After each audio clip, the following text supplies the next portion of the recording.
संभाला और हर स्थिति से लड़ने के लिए तैयार किया। दिन गुजरते गए और मैंने घर के कामों में अपने आप को व्यस्त कर लिया। अपनी कोठरी के आसपास खूब सारे पेड़ लगाए और बाकी बचे हुए समय में उन पेड़ों की देखभाल करने लगी। साथ ही उस आम के पेड़ की खास देखभाल करती थी। गेंदा एक सुलझी हुई लड़की है। वो जब भी मुझसे बात करने के लिए आती, मेरी सासू माँ उसे बहाने से बुला लेती। अमर पहले से भी ज्यादा व्यस्त रहने लगे थे। मुझसे बात तो करते थे, पर एक पछतावा हमेशा उनकी आंखों में दिखता था। शायद मेरी हालत देखकर बुरा लगता था उन्हें, पर माँ के खिलाफ जाने की हिम्मत नहीं जुटा पाते थे। गेंदा ने दिन से खुशी से गुजर रहे थे और मेरे दिन बस गुजर रहे थे।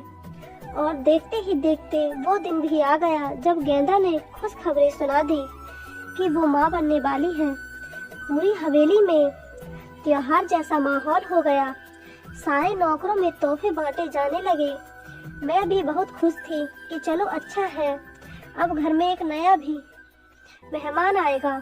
शायद मेरी जिंदगी का सोनापन। गेंदा बहुत कमजोर थी और उम्र भी 16 साल। उसे बहुत तकलीफ होती थी। अब सासू माँ का आदेश था कि उसकी अच्छे से सेवा की जाए, जिससे कि उसकी कमजोरी दूर हो। सारी देखभाल के बाद भी गेंदा का वजन कुछ खास नहीं बढ़ रहा था।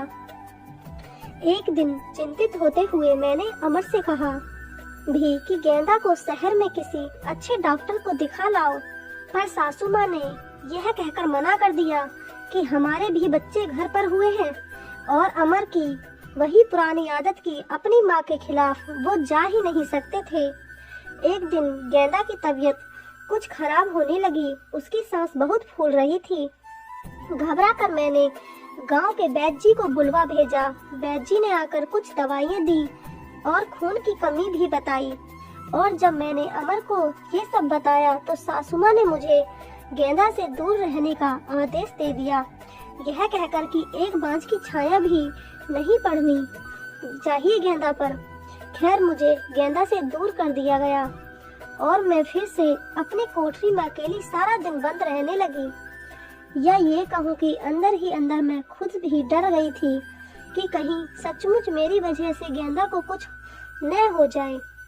कुछ दिन बाद रात में नौकरों का शोर शराबा सुन मैं आंगन की तरफ भागी। देखा तो गेंदा के प्रसव का समय आ गया था। गांव की बूढ़ी औरतों और दाइयों को बुलाया गया। पूरी हवेली में हलचल का माहौल था। मैंने अमर की तरफ देखा, बहुत डरे हुए लग रहे थे। मैं उनके पास गई और उन्हें थोड़ा धैर्य रखने को कहा। थोड़ी देर में ही बच्चे की किलकारी गूंजने लगी।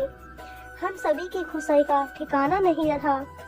पर तभी काकी ने बाहर आकर बताया कि गेंदा की कमजोरी और खून की कमी के कारण वो गेंदा को बचा नहीं पाए। बेटी को जन्म देते ही गेंदा का देहांत हो गया।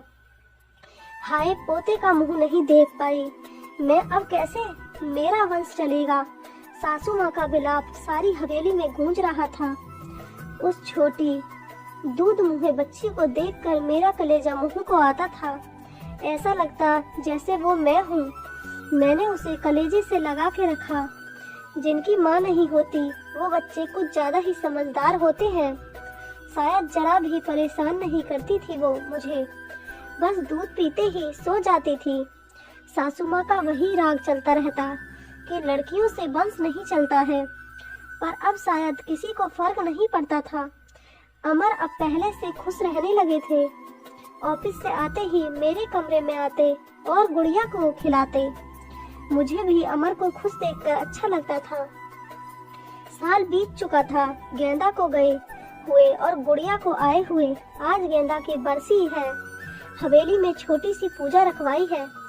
मैंने पंडित जी के आते ही सासू माँ से प्रश्न किया कि क्या मैं जीते जी पोते का मुंह देख पाऊंगी, और पंडित जी ने उसके लिए कुछ ग्रह शांति के उपाय बताए। सासू माँ चल दी पंडित जी को हवेली दिखाने और सारी हवेली की शुद्धि कराने।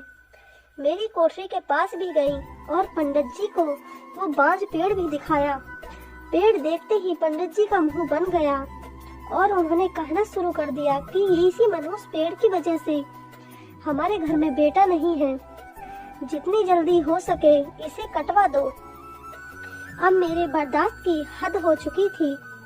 मैंने अमर की तरफ देखा, पर मुझे नहीं लगा कि वो मना करेंगे, और सासू माँ ने तुरंत नौकरों को बुला लिया कि आज इस पेड़ को काट ही डालो।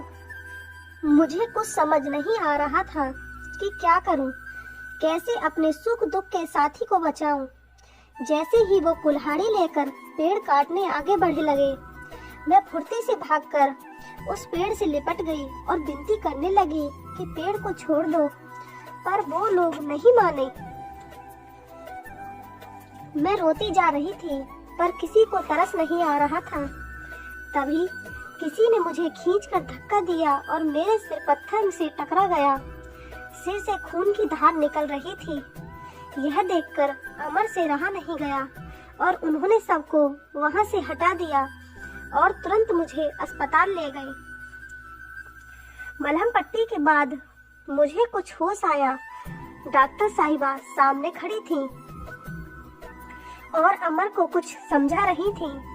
सासू माँ भी वहीं थी और उनके चेहरे से पता चल रहा था कि उन्हें अपने किए पर अफसोस है।